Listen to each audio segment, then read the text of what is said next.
선거 이제 어떤 방법을 얘기해 보니까 좀 특이하게 하시던데요. 네네. 사무 선거 같습니다. 네 가지가 없어요. 가장 보통 선거에서 꼭 빼놓을 수 없는 것들인데 네. 첫 번째가 이제 네거티브 안 하겠다 네. 하셨고 두 번째가 거대 캠프 꾸려가지고 이렇게 네, 좀 네. 이권 선거되는 거 이런 네. 거 안 하겠다. 네. 세 번째는 이게 전 가장 특이했어요. 어. 개인 유세차 안 쓰겠다. 안 쓰겠다. 네. 그 네 번째 이거 악수 인사하는 거 예.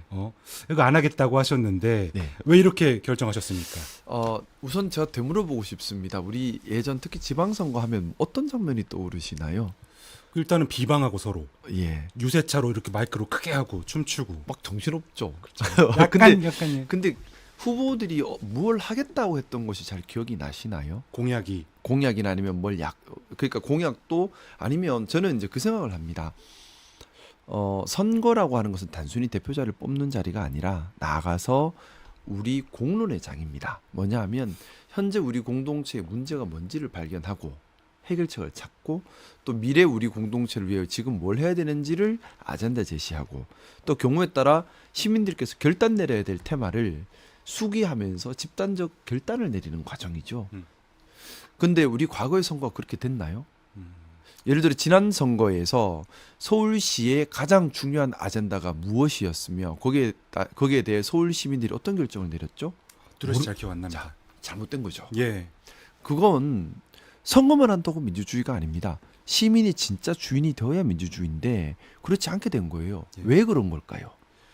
너무 이렇게 자극적인 거 상대방에 대한 비방, 정책이나 공약이 드러나는 게 아니라 네. 그런 후순위의 것들이 전면으로 오면서 그래서 사실 그래서 제가 4대 선거운동 개혁 저부터 하겠습니다. 선거운동이 바로 잡아져야 여기서 뽑히는 사람도 바로 뽑히고 일도 바로 할 수 있습니다라는 생각으로 주장했습니다.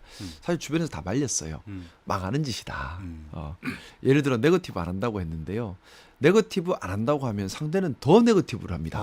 왜 그럴까요? 싸움이랑 똑같아요. 우리가 딱 총을 가지고 겨누고 있으면 상대 무섭죠. 그 총을 함부로 못 쏴요. 근데 상대가 총이 없어요. 마음 놓고 쏴버리죠. 근데 그래서 네거티브 안 합니다 하면 상대는 마음 놓고 네거티브를 해버려요. 근데 그걸 알면서도 먼저 네거티브 안 합니다라고 선언한 이유는 무세요, 공격하세요, 또 허위 사실 유포하세요. 어쩔 수 없죠. 하지만 저는 그럼에도 불구하고 시민만 바라보고 정책 얘기만 하겠습니다. 저부터 바꿔가겠습니다. 왜냐하면 대한민국의 국민들 민주의식 수준이 매우 높아서 네거티브에 흔들리지 않고 진짜 정책 얘기를 할 수 있다. 이게 바로 라이브의 믿기 묘미입니다. 때문입니다. 예, 죄송합니다. 아닙니다. 네, 그런 믿음이 있기 때문에 제가 네거티브 안 합니다라고 말씀드렸고 네거티브를 안 한다고 선언한 제일 큰 이유는 시민들의 관심이 오롯이 정책 아젠다에 머물게 하고 싶어서입니다. 예를 들어 우리 울산 같은 경우는 시민들께서 집단적 의사결정을 해주셔야 될 테마가 있습니다.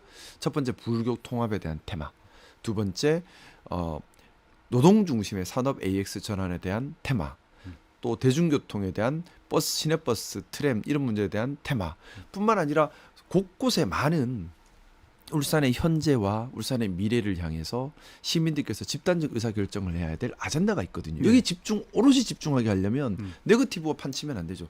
네거티브라고 하는 것이 자극적으로 가요. 마치 삼류 아침 드라마처럼 그럼요. 막 자극적인 소재로 가지고 막 판을 흔들어 버리면 재밌잖아요. 그럼 거기 빠져버리면 정책에 대한 고민이 사라져 버리죠. 그렇죠. 그러면 선거가 그냥 코미디장처럼 돼버리면 우리의 미래를 결정하고 우리의 현재의 문제를 풀어야 되는 곳인데 그럴 기회를 잃어버리는 겁니다. 그래서 저는 네거티브나 허위사실 유포해서 선거 과정에서 시민들의 의사결정을 왜곡하는 그런 행위는 반민주다. 민주주의를 파괴하는 악의적인 것이다 라고 단정 짓고 있습니다. 돌이켜보시면 우리 이재명 대통령님께서 대선 때 정말 억울한 일 많이 당하셨죠. 뭐 생각나는 것도 대장동 사건, 성남동 국제마피아 사건, 뭐 김부선 논쟁 하나같이 다 네거티브 사실이 아니에요. 음모론들. 예. 근데 이재명 대통령님 그때 당시 보면 별로 대응도 안 하시고 계속 정책 얘기만 하세요.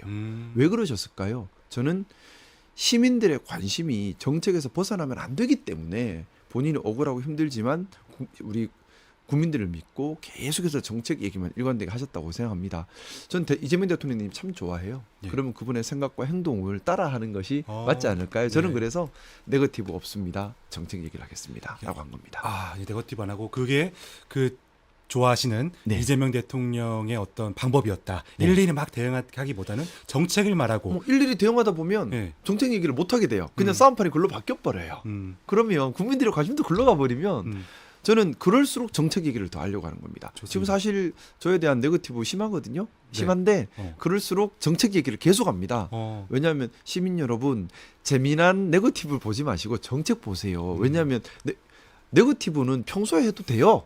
선거 때 말고 그냥 평소에 해도 돼요. 평소에 하시고 왜 그러니까 선거 때 갑자기 등장하는 더 네거티브는 심해지잖아요, 선거 때. 그건 이상한 거죠. 선거적 목적 국민의 의사결정을 왜곡시킬 목적이 있는 거죠. 선거 때만큼이라도 정책에 집중해서 시민 공론의 장을 지켜야 한다는 생각입니다. 좋습니다. 그리고 제가 거대 조직 선거를 하지 않겠다는 것도 연관돼 있는 거예요. 예. 보통 보면 지방선거 할 때 유독 심해집니다. 예. 새 과시를 하죠. 새 과시. 얼마나 사람이 많이 모였다. 우리 캠프 크다. 하죠. 근데 사람 모으려면 당연히 자리 약속, 이권 약속 없이 모이겠어요. 근데 자리 약속, 이권 약속을 하면 그건 불공정이고 기득권이죠. 기득권은 반민주적인 거죠. 기득권의 이익을 위해서 움직이니까 일반 시민의 이익을 멀리 해버리겠죠. 그러면 이건 반민주, 불공정인데 그래서 본전적으로 잘못됐고 그럼 뭉쳐서 뭘 할까요? 거대 조직 뭉쳐서 하는 일이 뭐 합니까? 상대 후보 네거티브 모함밖에 더 또 합니까? 여기서 네거티브 하고. 욕밖에 안 해요. 사실은 거대 조직 선거를 하면 네거티브 선거가 될 수밖에 없어요. 모여서 하는 게 그것만 하고 있으니까. 그래서 연결이 돼 있는 거예요.